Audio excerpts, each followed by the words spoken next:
Hi there, how's it going? Today I want to talk about how to test your use cases. More specifically, when we are talking about Android development. Okay, in Android, typically we have classes that have a single responsibility. Could be either a business logic related or a specific action that your app performs. And to separate those actions or business logic in a way we maybe can reuse these functionalities, we separate the code, the implementation in classes we call use cases, or it could be also functions, but the most part are classes. In this case over here, I have here a register user use case, which, as the name implies, is in charge of register a new user into my app by getting in the name, email, and password. By passing this information through to my use case, you'll be able to register a new user. That's the purpose of this class. So this standard, this principle, we follow the single responsibility principle here just to make easier to maintain your source code. By looking this, we have a good idea what this class does. That's the main purposes of the use of use cases. but the thing is, how we test this? How we test after implementing this? How we test this, right? But before we dive into how to test something in Android, because I already have the test here in place, but I'm not gonna show you how I'm testing this. I will first of all show you what this use case, specific use case, depend on, what the entire flow of information. So you will have an idea how complex it is to test something like that. Okay. Here we have my use case sequence diagram. By the way, if you don't know what is a sequence diagram, I never used a sequence diagram in my career before. I see it in some places, but I never use it on my own. But in my current job, this is vastly used. This is extensively used in my current job.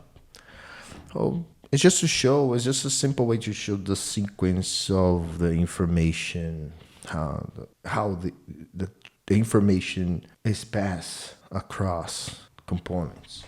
It's basically what I got from this sequence. So here we have my use register. So this is just my component. When you call my use case, you will call also the repository. Repository then will call the remote data source first. The remote data source will then communicate with the API, and then API will respond back. Look, this all the arrows showing the information flow.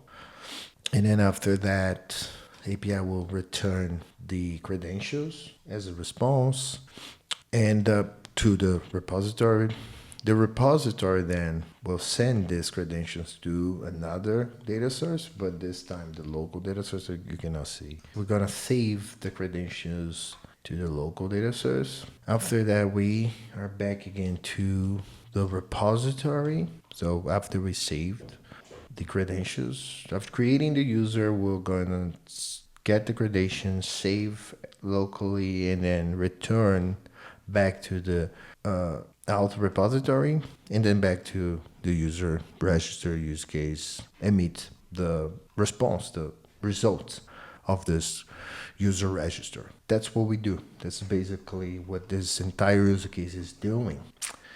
So, with that being said, it's our job to write a test to cover this happy path. That's what we are doing right over here. Should register user successfully. That's what I'm trying to validate with this entire test over here. The thing is, as you saw at the sequence diagram, is a lot of things going on behind the scenes, just under the hood of this call over here. A lot of dependencies, communication flowing around multiple components. As you can see, the register user returns a flow of resource user, type parameter user. What that means is I have this resource class, CEO class, with 3 strategies. So this is we are following the strategy pattern. This class could have 3 types, 3 strategies: success, error, and loading. Different states. The only state that returns the data is the success, so we expect to receive the data from the type parameter. This is generic going on here as well. There's a lot of complex stuff going on here, but I'm not going to get into this. The important thing you have to understand that this class over here will emit multiple information, multiple states of when we make a request. And we have to cover these states, right? And this is what we do here. First, we are asserting that the first emission is a loading state. The second emission, we expect in this test over here that we expect a success response. And after receiving confirm this is a success, we make assertions against the data that was returned. That is the credentials, the user credentials. We expect as return this data, by the way, we expect this data to be the type user. This is a common container that is known by the entire application that holds the user credential information. So name, email, picture, access token, and refresh token. Everything we need for maintain the user logged in into our application. So this is what this test is covering. And by the end, we just expect that this flow of information completes, okay? Now, with all that being said, it comes to the part of the setup for the test. First thing we need here is just dependency injection, because as you can see, just by looking at this, we have a bunch of dependencies here, okay? We have a auth repository, auth remote data source, a local data source, and you see how many dependencies we have. So Koin take care of this. We have everything in place over here. Let me show you real quick. Let's jump into all the dependencies. First dependency we have here is the auth repository, which the implementation of it depends on 2 other dependencies, 2 data sources, the remote one and the local one. Just like we can see here in the diagram, 2 dependencies that communicate with the repository. First one is the remote one. This is the interface, and the implementation of this depends on a client, HTTP client. This is where things get interesting, because I'm not mocking this HTTP client in this test. I'm passing a real HTTP client to be used by this class. So here, this is the place where I provide the HTTP client for my test. This is a common test module, and this common test module provides HTTP client that has a mock engine, but the creation will be the same for either the test or the production code. So this entire part over here will be covered by test. Could be if I write the specific code to check the content negotiation, to check the login. I can write code that really the test will pass through those plugins, those configurations here. This is really important thing about testing your use cases. Make sure you can use as much as production code as possible. Just a disclaimer here. This is not called unit test, because I'm not actually testing a unit, because even though I call this a unit under test, register user, the use case has a lot of dependencies that I'm not mocking. I'm just changing the setup of its dependencies to be able to test it. That's what I'm doing. So we call it integration testing. And now we're going to see what we have as dependency for the out local data source. Let's see, this is the interface. Again, as you can see, dependencies here are not a reference by the actual implementation, but rather by the interface, the abstraction. so we can replace it when needed with mocking classes. Okay, that's the first thing you to keep in mind. So the only thing that the repository knows is the interfaces of the data sources. Let me see here. Now for this local data source, we have now a Android specific dependency that is DataStore. DataStore, for those who don't know, is what we use to save small chunks of data as key pairs in Android. We're using key pair. We can store small chunks, small size data into our Android application. So that's what I'm using here for. And this is Kotlin Multiplatform. Has support to Kotlin Multiplatform. That's the gist. And for my test purposes, I'm creating a instance of this exactly class. This is why where we get advanced here. The things get tricky because I had to provide a implementation of this class for Android, iOS, and desktop. My application targets the three different platforms, as you can see by looking at those source sets. We call this source sets, but it's just folders where the specific code of the platform is located. So I have iOS here, desktop, and Android up here. Let's take a look for Android specific code, just for testing. So I have a source set for unit tests here. If we go over here in data, can you see it? Data, we have this. Oh, this is for cleanup. Yeah. First thing we have for testing is this cleanup function. Every platform needs to have their own cleanup function to delete the file we create during the test. And then we are going to call, this is for Android, but you can see, you will see also for iOS. It's in the same location, in the same structure, but is a different code because we use the foundation standard libraries from Swift or Objective-C, I guess, but it's from the iOS side. So we use actual iOS code here, but writing in Kotlin. That's how we get the directory and delete the file that we create during the test. And how we use this in our test is just by calling it at the end, right over here. When we finish each test, we call this cleanup data store file. And this is just an expect function. So Kotlin Multiplatform has this expect actual pattern.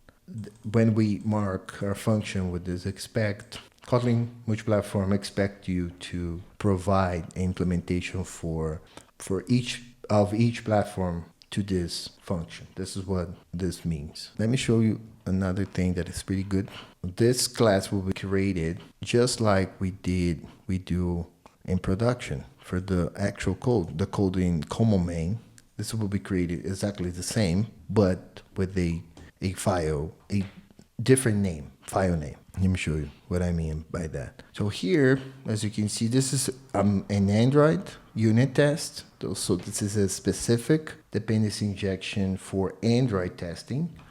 And this is how I provide the DataStore preference implementation for tests.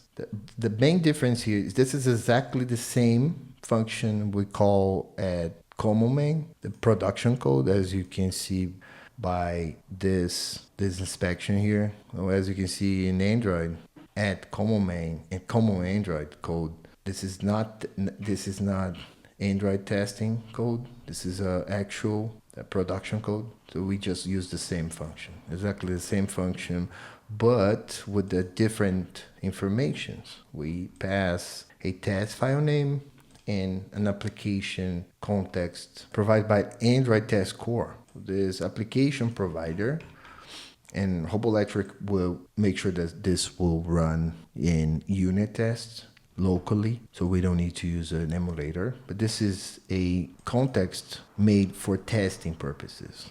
But as you can see, we are using DataStore as we are not mocking DataStore as well. So, okay, everything covered. We can go back to our auth repository. This is our auth repository. We already provide all the dependencies for testing. So we have everything set up in place. And the entire code of this auth repository regarding the creation of the user or the register of a user is here. That's what we are doing. We call remote. This will be called a production. This is the actual implementation. And the save credential will also be called just like in production. And we, after success, we just return this domain data back to the caller side. We are mapping a user credential, DTO, to a user.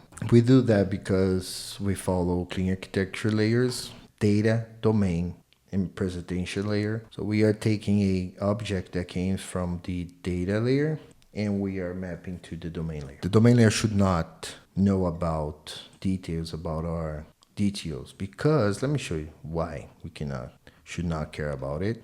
And here we have library specific code because we are using this serialization. This should be seen just by the data layer. We need the serialization here, and the Ktor library will use this to map, to convert the JSON string to this object.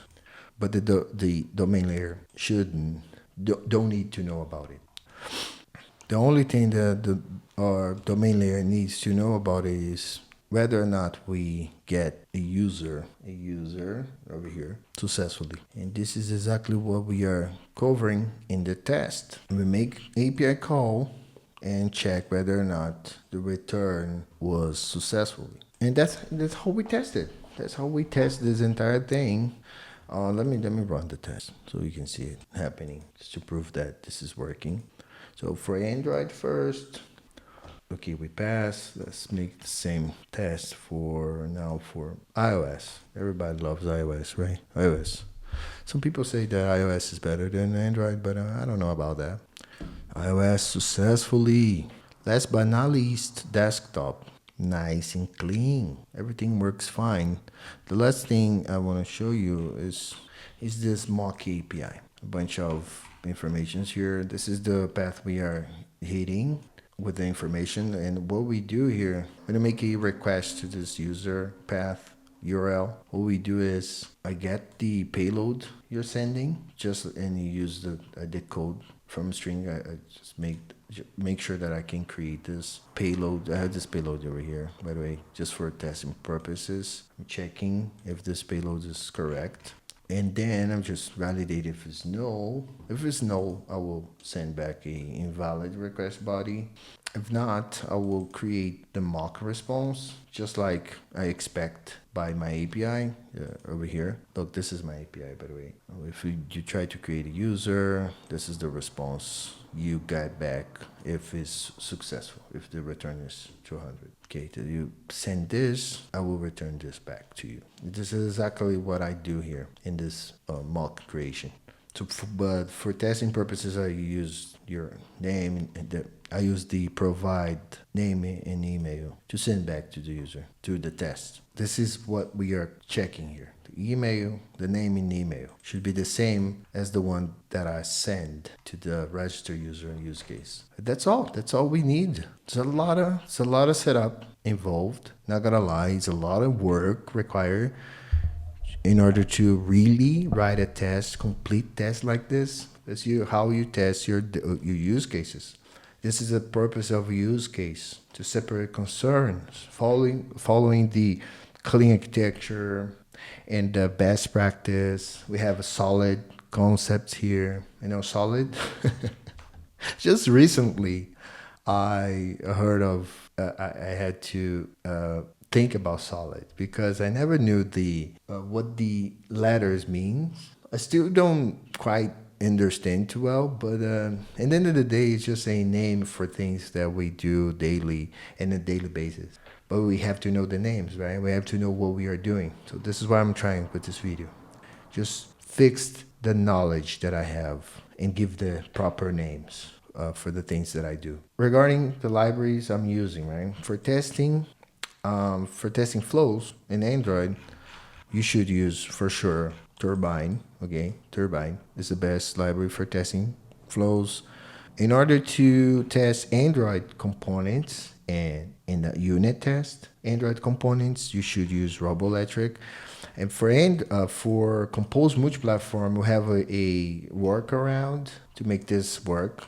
So we have to create a Robolectric library, a kind of extend a abstract class. Your test should extend this abstract class, and this will be used only when you run an Android test. That's what happened here. Koin, of course, for dependency injection. In my opinion, Koin is the best dependency injection library for Kotlin Multiplatform or Compose Multiplatform, whatever. It's the best that exists. I know that there are other libraries, but yeah, this is the most common, most recommended library. I'm waiting for Google release give huge Kotlin multi-platform support. Of course, we have also coroutines for testing. For test, use just Kotlin test, the standard. I'm not using any framework for testing. And that's all. That's all we need. Initiate our dependencies here and clean up everything afterward. And test using flows because flows are amazing. And that's all for this video. I hope I could explain how to test use cases, how we use it. This is actually a real app. And maybe I will let the repository somewhere in the description. I'm pointing down, but I don't know what I'm saying. And that's all. That's all we need, guys. Bye. See you in some video, I guess. I was about to send a kiss. I don't know what I'm doing. What? Bye.